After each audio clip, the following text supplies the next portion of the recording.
né? Sou Carla Chaves, Carla Catarine, sou enfermeira, intensivista, emergencista e especialista na área de saúde do trabalhador pelo Programa de Pós-Graduação em Saúde, Ambiente e Trabalho, pela FAMEB. Há 2 anos tive a oportunidade de estar com vocês, né, no tirocínio docente, que é uma disciplina que a gente faz justamente dividindo, fazendo essa conversa sobre o nosso dia a dia no ambiente de trabalho.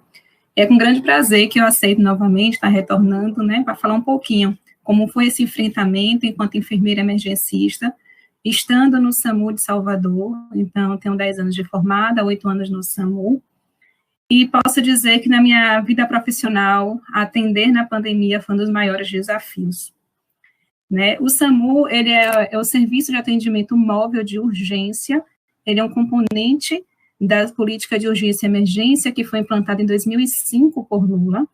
Ele atende através do número 192, então cai numa central de regulação, e daí o médico dessa central, após uma triagem, faz a classificação de risco e vê se é necessária orientação apenas ou encaminhamento de uma unidade para fazer esse atendimento, né, essa unidade móvel. Nós temos alguns tipos de recursos, então por isso a necessidade de algumas perguntas que é feita durante essa ligação, para selecionar um recurso adequado àquele tipo de atendimento. Atendemos pacientes clínicos, pacientes obstétricos, psiquiátricos, e nosso carro-chefe, inicialmente, inclusive, ele foi proposto para atender as causas externas, né, que são as violências, os acidentes, então, o nosso carro-chefe. E nesse contexto de pandemia, nós não paramos de atender esses tipos de causas e aumentamos muito, triplicamos o número de atendimento, né, relacionados às síndromes respiratórias. Vou passar aqui o slide para a gente ir acompanhando. Então, nós estamos, eu trago essa apresentação dividindo em desafio profissional, desafio pessoal e desafio familiar, né? Então, com relação ao desafio profissional, eu estava em um contexto em que ia ser necessário o meu atendimento, né? Quando eu falo o meu, eu falo o nome do serviço, SAMU 92, atuo nas unidades de suporte avançado. Então, os casos mais graves são os UTIs móveis, que a gente tem no nosso serviço, os casos mais graves seriam direcionados para as nossas equipes, né, de suporte avançado.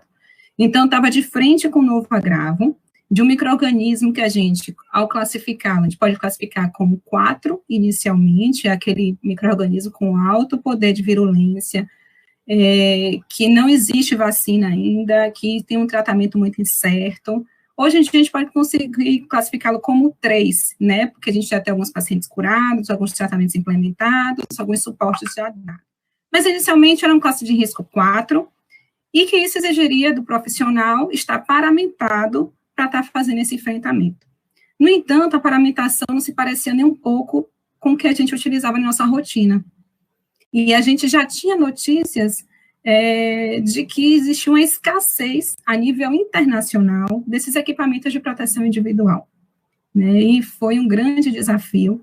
Primeiro, a gente não tinha informações suficientes aqui a nível nacional sobre quais EPIs a gente poderia estar utilizando, né, qual era a especificação técnica desse EPI, e muito mais, né, a gente tem a norma regulamentadora, número 06, que trata exatamente sobre EPI, ela é do Ministério do Trabalho e Emprego, e ela diz que, além de proteger contra um risco, a gente tem que levar em consideração também o ambiente que esse profissional, ele atua.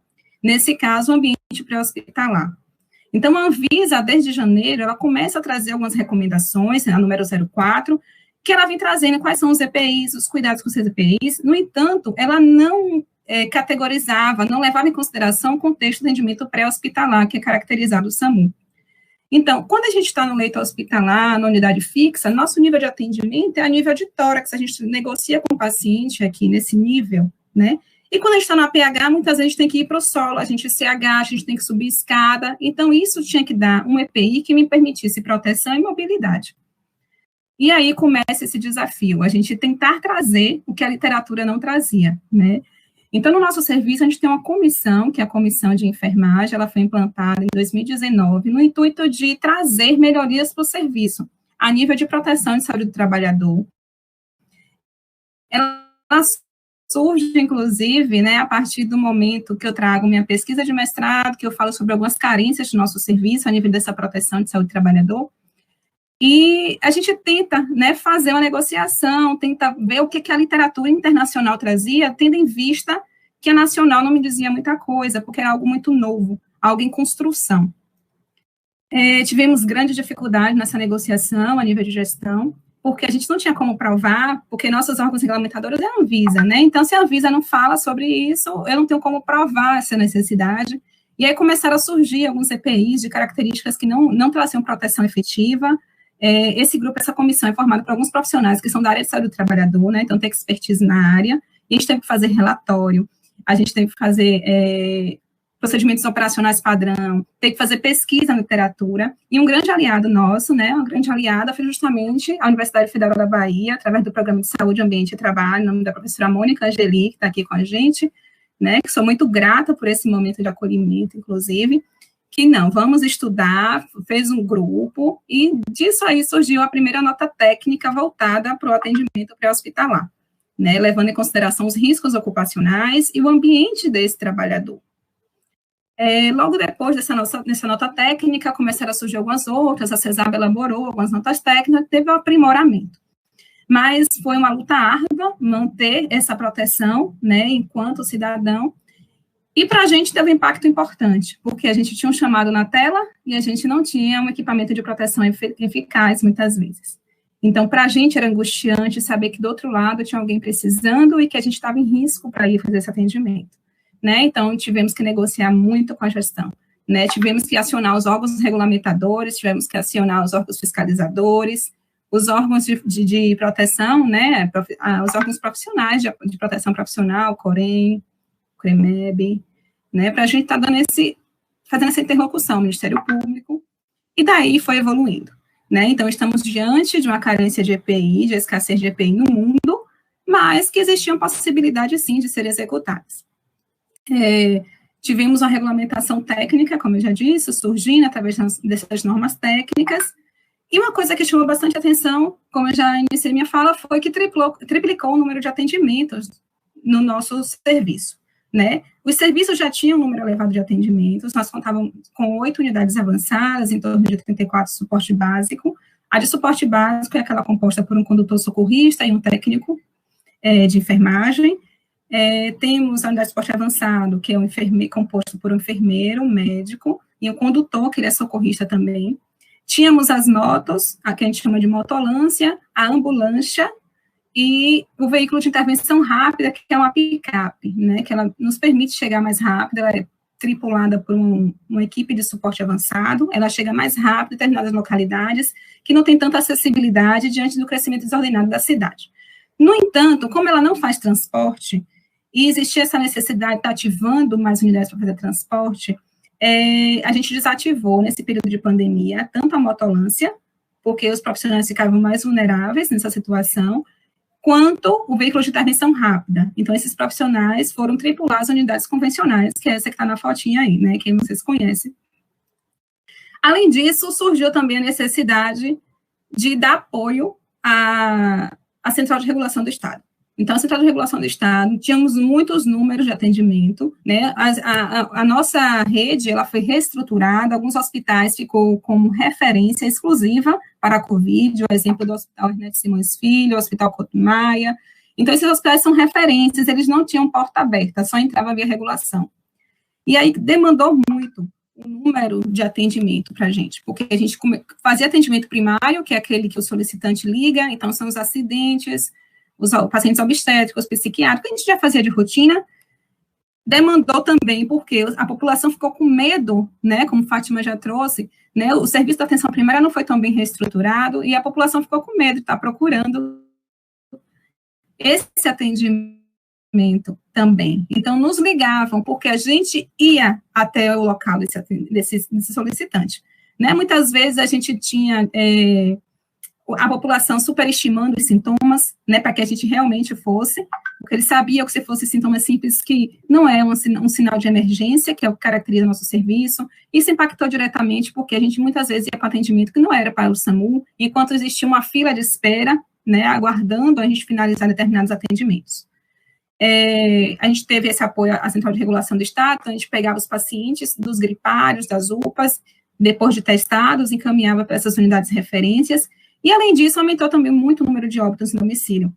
E aí, a gente tinha um serviço de constatação de óbito, né? E quando era a causa conhecida, a gente tinha declaração de óbito e aumentou muito essa demanda. Então, não justificava eu estar mandando uma ambulância para um paciente que estava em óbito, sendo que já que a gente não poderia agir naquela cena mais, e enquanto existe uma fila de espera para outros tipos de atendimento. Então, foi criado um serviço de verificação de óbitos também no nosso serviço, era uma equipe específica que trabalha durante o dia, fazendo a verificação desses óbitos também. Com relação ainda ao desafio profissional, eu trago a dificuldade inicial mesmo, a gente chegar de regular os pacientes, então a gente vai fazer atendimento primário, e a rede ela não estava bem estruturada, e a gente ficava em torno de 6 horas com o paciente dentro da ambulância aguardando regulação. Né? E aí é um desafio muito grande para aquele profissional estar com o paciente debilitado na sua unidade, que tem recursos limitados. Então, a unidade ela foi projetada para fazer um atendimento emergencial e transportar esse paciente, não praticamente internar um paciente, porque 6 horas com o paciente na ambulância é muito, né, para uma pessoa que está precisando de um exame diagnóstico, tratamento definitivo. Tivemos dificuldade também no apoio da população. Então, quando a população nos viam paramentados, literalmente corriam, né? Então, assim, muitas vezes a gente chegava para fazer um atendimento, a população estava nas portas dos bares, inclusive com crianças, idosos, população vulnerável nessa situação, em uso de máscara de forma indevida, né, colocando aqui no queixo, pendurado na orelha, ou então sem máscara, né? E aí, quando veio a ambulância chegar, parecia que a gente que era o Covid, que a gente que era o SARS-CoV-2. Então, literalmente, corriam, não ajudavam a gente.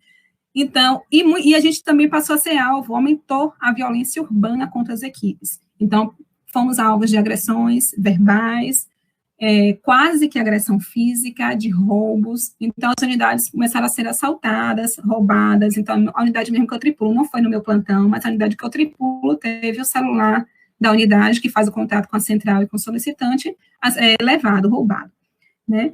E temos também a carência, tivemos, enquanto profissional, sentimos também a carência no atendimento dos direitos mínimos, né, direitos humanos básicos que a gente tinha, né, o horário de refeição, a hidratação, eliminações, higienização, descanso entre a jornada. Então, a gente trabalha no plantão de 24 horas, então a gente assume o plantão às 7 horas da manhã e sai do plantão às 7 horas da manhã do dia seguinte, a não ser que seja feita uma troca.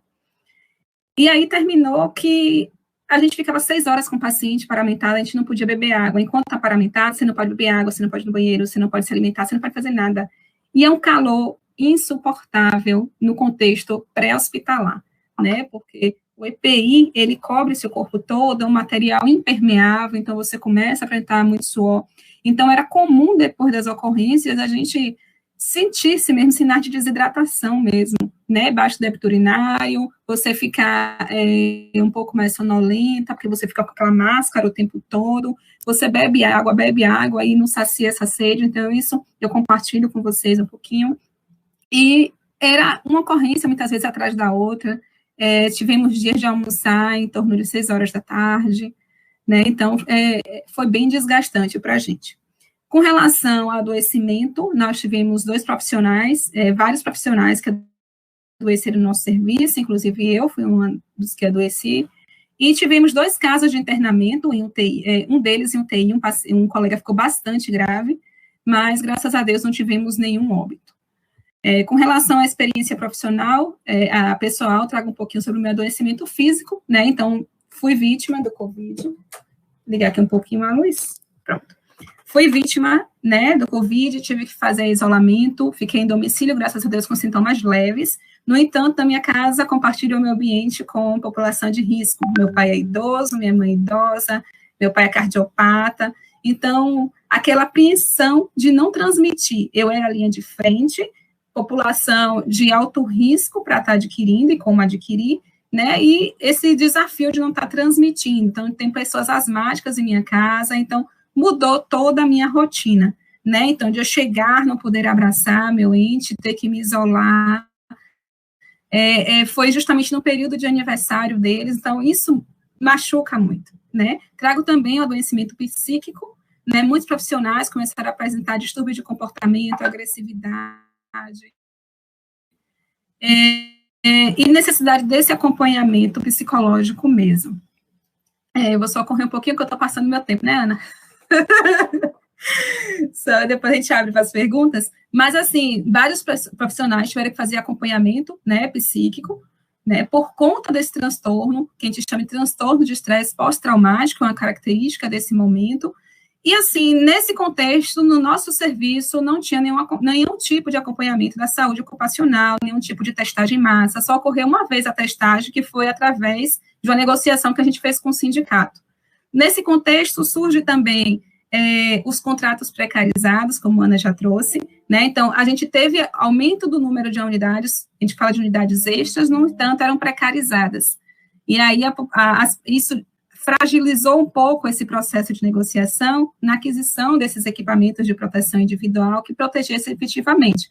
Porque, por não ter um vínculo seguro, como a gente tinha o estatutário, eles ou se submetiam a fazer esse serviço de forma sem proteção eficaz, ou então eles compravam os próprios EPIs, e aí não pensava no restante da equipe que estava exposta, né? Porque no APH a gente não trabalha de outra forma, quando eu falo APH é o atendimento pré-hospitalar, a gente não trabalha de outra forma sem ser equipe. Então, não basta apenas eu me proteger, eu tenho que proteger a minha equipe também.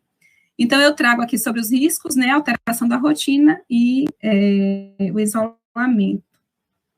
Com relação a como estamos hoje, nós temos um número de atendimentos em redução, nossos EPIs estão em melhores qualidades, mas isso foi através de uma barganha, de uma luta grande, né, e que o PPG-SAT, a UFBA teve um papel importante nisso, junto com o CEREST, que é o Centro de Referência ao Trabalhador. Então, a importância da articulação interinstitucional nesse contexto que a gente não tem um apoio, um eixo nacional que traga uma política efetiva, né, para esse momento.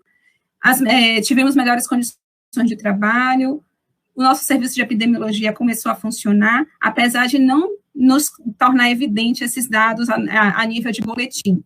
Tivemos melhorias nos fluxos e rotinas, e o momento também me permitiu participar de um projeto de extensão, né, que Zézia deve falar um pouquinho, informação de socorristas na Ilha de Maré, né, uma população extremamente vulnerável, com baixa acessibilidade aos serviços, aos recursos de saúde, e a convite da professora Mônica Angeli, a gente esteve participando desse momento, formando módulos de treinamento de socorristas nesse território, né? Então, eu encerro por aqui minha fala, peço desculpa por ter ultrapassado um pouquinho o meu tempo, mas sigo à disposição. Muito obrigada pelo convite, professora.